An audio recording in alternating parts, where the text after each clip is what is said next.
Hey guys, so we're 23 signing class comes to an end somewhat. I think we all know that that it's a work in progress, and with portal additions and subtractions, we could continue to talk about a handful of more guys maybe through the spring and summer. But for now, feel like that we're in a really good place. We added 9 new signees today.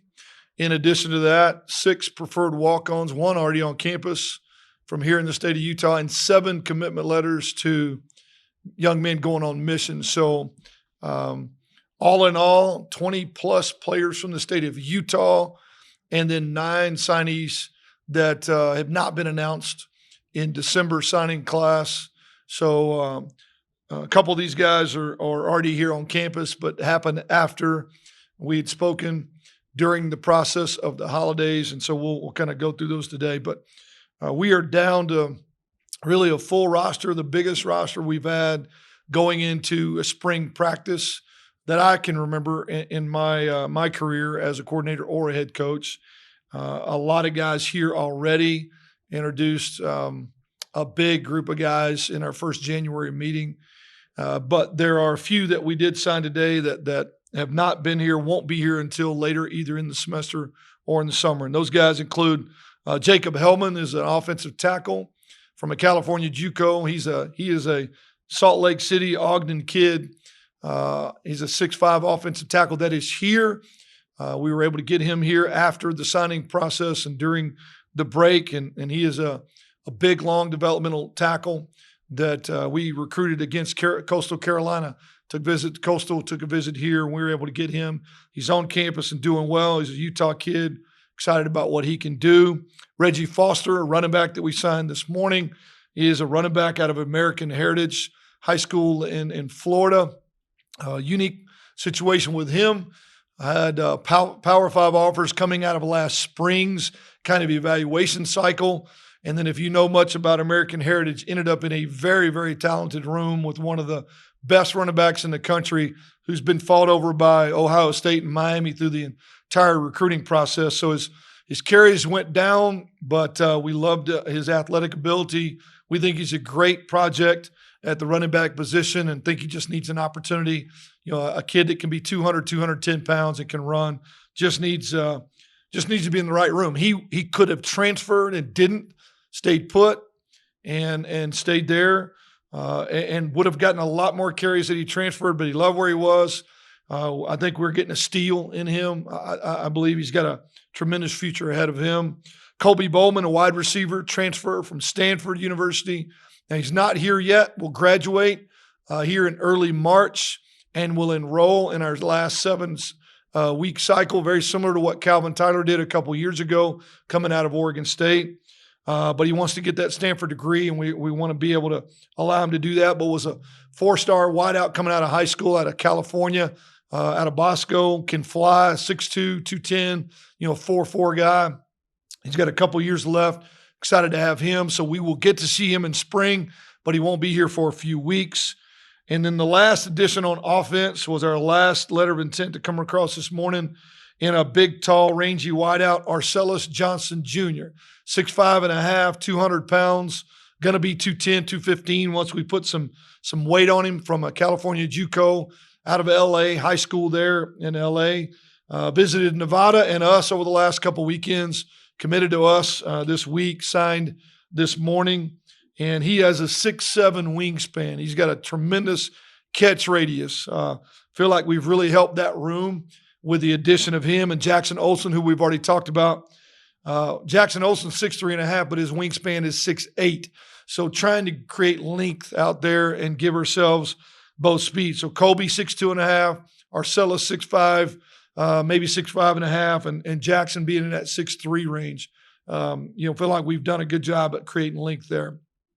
We signed a kicker as well in William Testa, who came from New Mexico Military. He's a kid out of Italy. Who was a freshman All-American at New Mexico Military a year ago. Struggled a little bit this year with an injury. His numbers weren't as good, but he has a huge leg, and he is already here as well. So he enrolled and is here working with our guys. So a couple of those guys will be here later. A couple of them are here now, already working with them.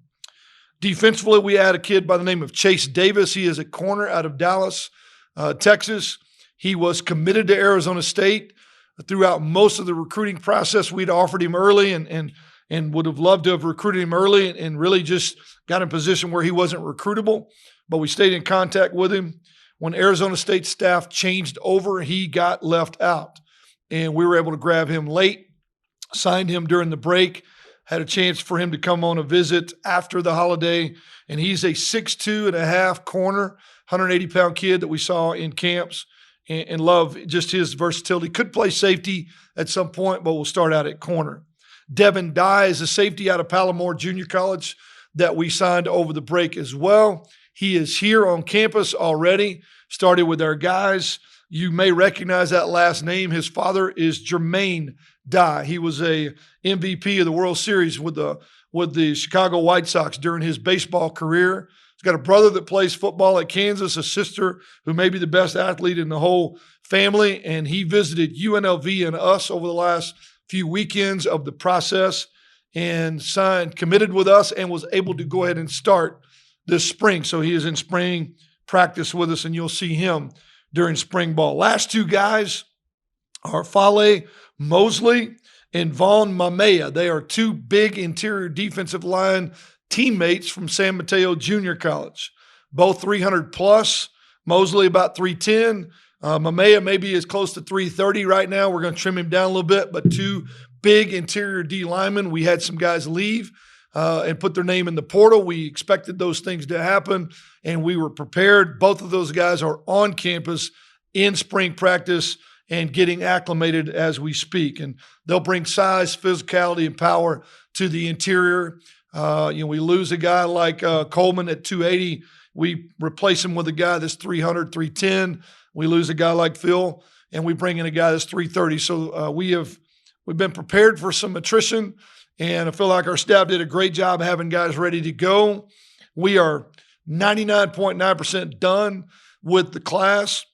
As I mentioned, 22, I think, total guys from the state of Utah in different capacities, signees, commitment letters, and PWOs, and a really good blend of both high school portal and JC players to fill out the 23 class, and excited about them. Now we got to go to work with them and get them ready. Looking forward to a lot of these guys already being here now and getting a chance to go through spring. I think that is huge for us. But what questions do you have about any individual players or the overall class?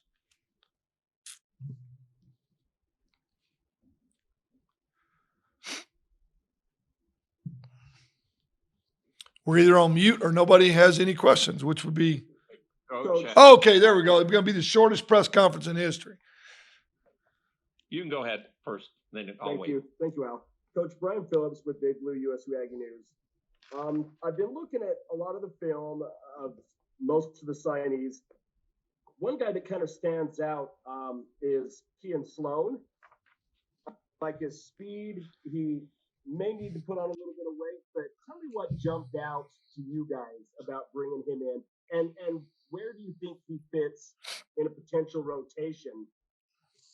Well, I think number one, I think he could be the feature guy at the position. Kean Sloan's tape was the most fun of any guy I watched in this entire recruiting process. We all knew that we had some potential exits coming from our defensive end position. We had some guys that were going to explore the portal and look other ways. And we've seen, I know Daniel has already landed at Cincinnati, and I don't know what's going to happen with Byron, but we prepared early, and Kean Sloan was the best film that I watched, the defensive end. He was an All-American. He's the Defensive Player of the Year, I think, in that region in the California JCs. And what you saw on tape is what we saw on tape. A guy who has an unbelievable motor. He plays harder than anybody we've seen on film. He reminds me of watching Nick Henninger play. He's a little longer. He does need to put on some weight. He's here right now. And his work ethic that we saw on tape is exactly what you see every day in our offseason. He has made an immediate impact. Our staff loves him in the offseason. And I think he can be that every down edge player that makes it really, really hard for quarterbacks because he chases so well, plays so hard. So similar to what you saw Byron and DG do, what we've seen Nick Energer do, we think that Kean Sloan and also Maka Tuakoya is with us as well. So we have planned for these things and have done, I think, a really good job of having really quality players ready to go where the portal has popped up over the break. I'll ask my question. Al from down at KVNU, coach. I asked you in December, I asked you about your offensive line, and you said you were still working for it. So obviously maybe Hellman's the one. You play two other guys besides a lot of the starters. Not depth, or how much do you think the younger guys that have been in the program will start to figure in? All right, so offensive line, kind of what our plan is. Clearly, Jacob is another guy that factors in. He's got the length to play tackle, and we're happy to have him here. He's here now, which is huge, and so he factors in. We get Jackson Owens back this spring, who missed the entire year with injury. And then, yes, we've got some young guys that are going to have a chance to compete and factor in. We are still currently looking for one more offensive tackle. That is a position we will continue to recruit throughout the course of the spring and summer, and potentially take a veteran player, a portal player. But we do have, I think, a really healthy, good, solid young group of guys that are already here and competing right now. And who knows how that top five ends up. Jason Walker with the Cache Valley Daily. You obviously got a lot of freshmen. Obviously, freshmen don't always contribute year one as a true freshman, but are there any in this class you have that could maybe have a chance to be like in the two deep depth chart? Who knows? I mean, I would tell you, the first thing you look at is a guy with speed. So, Zachary Black has got unbelievable speed and juice, and you can see where maybe he would factor in. The running back room is thin, so either one of those running backs and Jaden Bailey and Reggie Foster, you would think. I think Will Money, who's already here, has a very unique skill set as a tight end to play out in space. You would not expect the old lineman to do so. McKay Hillstead is here and going to compete for the job this spring, so he has that opportunity. Defensively, Zion Andreson is here. He's going to have a chance to compete. I mean, you never know. I'm always surprised. I mean, even a guy like Jackson Olsen, just because of his length, and the kid ran 4.5 flat for us at camp. He's 6'3.5" with a wingspan of 6'8". He may come in and be the guy. You always have an Ike Larson or, a Robert Briggs that you're not expecting that just exceeds. I mean, Waylon Lapuaho, I don't think any of us expected him to start 12 games at right guard. We did think he was a good player, and we like all these guys, but who's going to be ready? Who's going to need a year? You never know. I'm always surprised at who steps up. Trent Wood with Deseret News. Is the size of this class, do you think, the norm going forward with the transfer portal and just player movement? I don't know. We helped a handful of guys that were not going to play a lot that wanted to get on rosters where they could play more. We helped those guys transition portal to locations. And so I think that number may have been a little bit bigger. We didn't really get, we didn't get exploded by the portal on the back end. We did have some key players leave. We anticipated those guys leaving, and we prepared and have replaced all but maybe a couple. But to only have had 10 seniors, 11 seniors in the class, it is a big number. There's no doubt. And maybe this is what we're going to see moving forward. The ability to get to 85 and sign as many as you need to get to 85 helps that.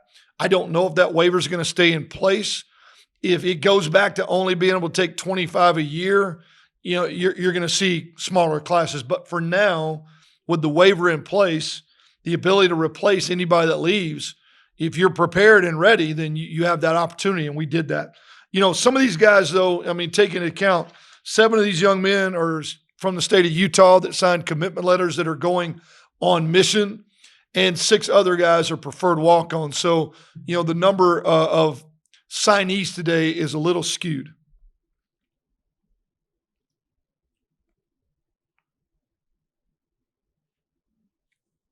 Brian Phillips again. I'm looking at the wide receivers that you brought in. Talk about where you feel like you'll see Kehanu and Micah Davis fit in.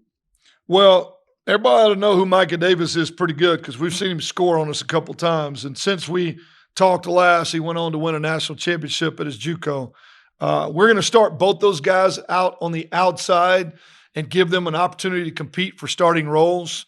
With Terrell being as solid as he is in the slot, just feel like that position is solidified. Both have played inside and outside, so a tremendous amount of versatility. We'll add Kobe Bowman to that mix.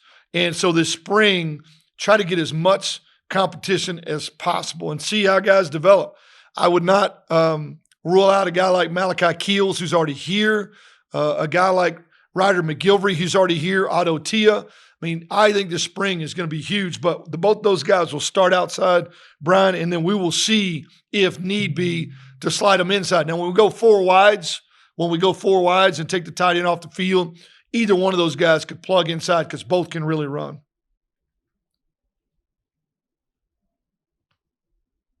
Real quick follow-up question. Go ahead. I just spaced off. I'm sorry. It's all right. We're in no hurry. Go ahead. Go ahead. You good? Yeah, I'll come back to it if I remember. Okay. No big deal. Hey, it happens to me all the time. Don't feel bad. Hey, Coach, I'll ask another one too. Al Lewis again. Since you brought up Hillstead at quarterback, it's not really a recruiting question, but how do you really look at the quarterback position then going into this next year with him? Well, I told them when I met with them the other day, we had our first meeting. They're going to get used to me. It's going to take a little while. That's fine. That Coop will take the first series with the ones in the spring, and then after that, it is a wide open competition. And the guy that can prove that he can move the ball and not turn the ball over at a high rate is going to have a chance to be our guy. And that'd be super easy and convenient if that happened to be Coop. But if it's not, I think we've got a really, really talented room. And I think all the guys in there add value and have the opportunity to win the job. So we're going to let them compete, but that's no different than any other position on our entire football team. Every single job is up to be won or lost. And so quarterbacks should be no different. Jason Walker again. You mentioned Otto Tia. Obviously, he's got already on the roster. How do you feel like it felt like he was kind of a next man up, maybe in the rotation? No, the guys departing. He's right there. He's right there. He looks absolutely beautiful. I mean, he's exactly what you want. He's big. He can run. He can be physical. He can elevate. He's got the hands to do the job. I think he just got to take that next step in terms of his confidence level. He had an opportunity to make a huge catch in the bowl game and didn't. But he's come back ready to work. He has all the physical traits to be a phenomenal player in this league. At some point, he just got to start believing it and doing it. And that's what the spring's going to be for. He's either going to take the next step and we're going to be saying, wow, on a weekly basis, or he's not, and somebody else is going to just pass him up. And that's the nature of recruiting and developing. For his sake, and I love the kid, I hope for his sake, he has a great spring. Brian Phillips again. I've remembered my question. Okay. It was a follow-up wide receiver question. Last season, I kind of felt like the wide receiver rotation was kind of tight, not a lot of guys coming in and out. Do you feel like you have, with the guys that are currently on the roster and the guys that you brought in and maybe you're already here, do you feel like you've got enough talent there to maybe expand the rotation a little bit? Well, we sure like to. Year one, we got away with playing about 6 guys at wideout. And honestly, if you think about it, during the latter part of the season, we were really playing 4 and occasionally a 5th. Last year, we felt like just due to the way the room was and some guys not developing like we'd want, some inconsistency in some areas, you name it, that we only played a few guys. And that's not how we want to operate. We're going to play faster than you've seen. That is going to happen. And when you play faster, it does benefit you to play more guys. I would love to see 7, 8 guys playing the rotation at wideout. Now they have to be capable. And so we'll have to see who's capable, and you can't have a big drop off between 1 or 2. So if you look back at our career in this offense, there have been years where, 7, 8 different guys caught balls. There have been years where 3 or 4 did. This group will determine what that's going to look like. But I would love it if we have recruited the right guys that where we can have really 1, 2 at every position and be very versatile and very balanced and spread the ball around more than we have in the last couple of years. Coach Eric Franson with 106.9 Fan. I know it's a little bit early, but do you have an anticipated start time for your spring ball? Oh, yeah. We start on Tuesday, March 14th, I believe is the day. The week right after spring break. We'll give them Monday off. Well, I say we won't give them. We will run the crap out of them on Monday, the 13th. Whatever they did over the spring break, we'll try to get that out of them, and then we'll start practice on Tuesday, the 14th. The spring game is on Saturday, April 15th. And that'll be a showcase. I don't know that we'll have the bodies for a game, but we will have something that day on the 15th. Both of those, our 2 big scrimmages, will both be at 1 o'clock on Saturdays during the schedule. We'll get that out to you guys soon. I'm kind of surprised we haven't yet, but it's ready. Let's just follow up. You kind of alluded to the bodies available. I know you had some guys dinged up and maybe had to get some surgeries after the season was done. Just and others kind of working their way back from injuries. But from the players you've got on roster coming back, how would you describe kind of the health of your team coming into the spring? Well, it's a big roster, as I mentioned. We added as many as 30 guys to the roster in January. There's a few of those guys being walk-ons, but a bulk of that being signees. A very unique situation to have that many new bodies, but we are dealing with a few surgeries. Parker Buchanan, Turbo, Kessie, a handful of guys that and I'm not even all the way down the list. There are going to be some positions that are going to be thin. I think we have enough bodies to have a really, really good, solid spring competitive period. We don't have the luxury at a couple positions, D-line being one of those.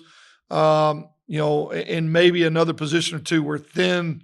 We could get thin quickly if we're not careful. So I don't have the injury report in front of me right now. I just know we are going to be dealing with a handful of guys that are, Robert Briggs still coming off the shoulder. As I mentioned, Turbo and Kessie with foot and knee issues. There'll be a handful of guys that'll miss spring, unfortunately, but it'll be great reps for a bunch of young guys.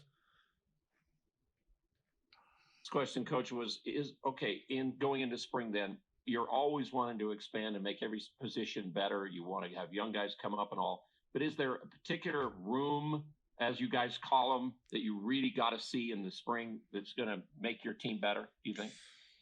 Man, we're 6 and 7. We need help everywhere. It starts on offense with the quarterback not turning the ball over. We led the country in interceptions. It can't happen. So we got to protect the football. Whoever plays has got to be able to protect the football. We got to learn how to throw the ball away and punt. We can't do other people's jobs for them. And it starts up front on the O-line. We got to find a five guys that can protect the quarterback and get us ahead of the chains and move the chains. So, the skills positions are a lot of fun, but if the quarterback turns the ball over and the O-line can't protect him or block people up front, it doesn't really matter what we run or how we do it. I think the same thing on the D. You got to be good up front on the D-line. We got to find, with a lot of new bodies, we got to find what that D-line can do, see how some of these new bodies can contribute. We have gotten much longer on the edge at corner, and we have moved Dom Tatum to corner, and with the addition of what we have already with AJ and with Mike out there, with Fusler being here, Jalen Martin coming in later down the road when he's done with school at 6'2". We've gotten longer out there. It has been a position that has been an issue in the one-on-one situation. So those are a few key ones, but man, we need help at every single position, and we got to get better at every single position. And we need a phenomenal spring competitive period to get better.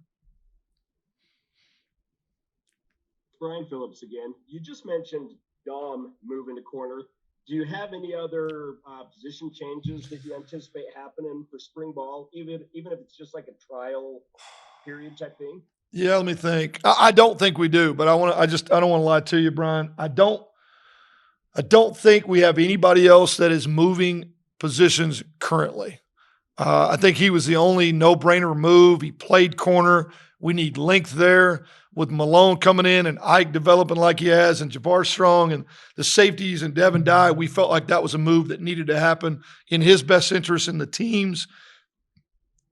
I don't know of another move right now off the top of my head, and if I'm lying to you, I'm sorry. I think that's it for now, for spring.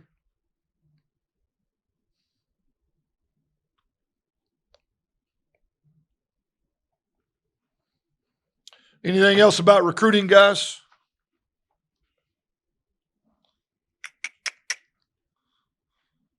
All right. Appreciate it, guys. We'll see you soon. We've got an event tonight. For people who are listening, I don't know who's paying attention. An event tonight. If they want to see some film on these guys and ask questions, still got tickets available. I think it's at 6 o'clock, starts at 6 o'clock. And if I'm not mistaken, if they buy a ticket to that, don't they get in the basketball game as well? So I know the guys got a huge game against New Mexico. So if you're listening and if you got time, come on out, 6 o'clock. We'll talk about the class, ask and answer questions. Any of the players that are currently on campus, new players, will be at that event, so you can actually meet those guys and see them in person, and you can head over to the basketball game and get loud and crazy for Ryan and the guys. Appreciate it, folks.